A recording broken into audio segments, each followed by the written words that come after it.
I just started getting reinvested in 2 new characters. I'm like, oh, okay. Like, I like the vibe we're kind of get here. This is interesting. Like, I'm kind of being drawn to these characters. And then I'm sucked out of that again, back where we were. I'm like, I've never had a TV show, a show where, like, the writing was actually really good. Like, the storyline was good. Like, that was really interesting. And I understand what you're trying to do. It's still related with Moff Gideon stuff, so clearly you're trying to go somewhere with this and tie it in. But, like, why was this not pushed to the next episode?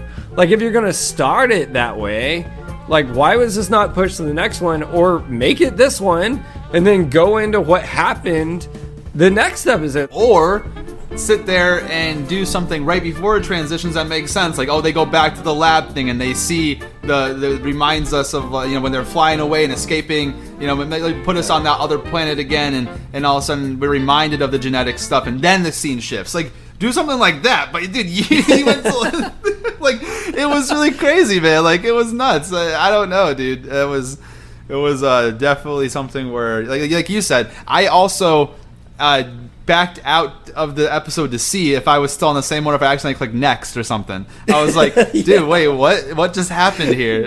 So I thought that was kind of funny. But in any event, what are some of the debates that you have? I'll let you kick us off with your first debate here, and let's get into that part.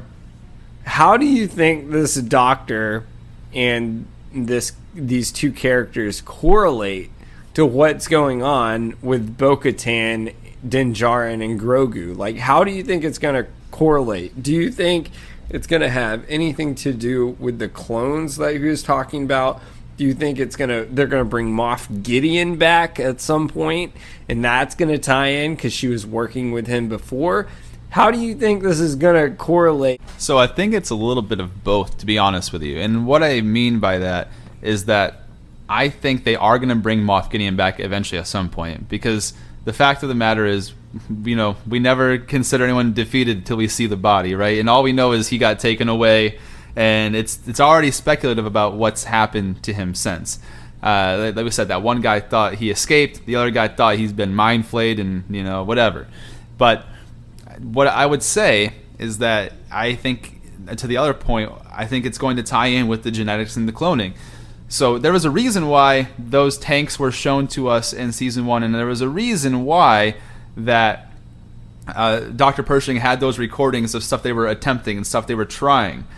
So if I'm going to take a stab in the dark guess, I guess this would be my hypothesis, is that, let's take it from where we're at here with this episode. I think that it's possible that G68 is trying to turn Dr. Pershing against the New Republic,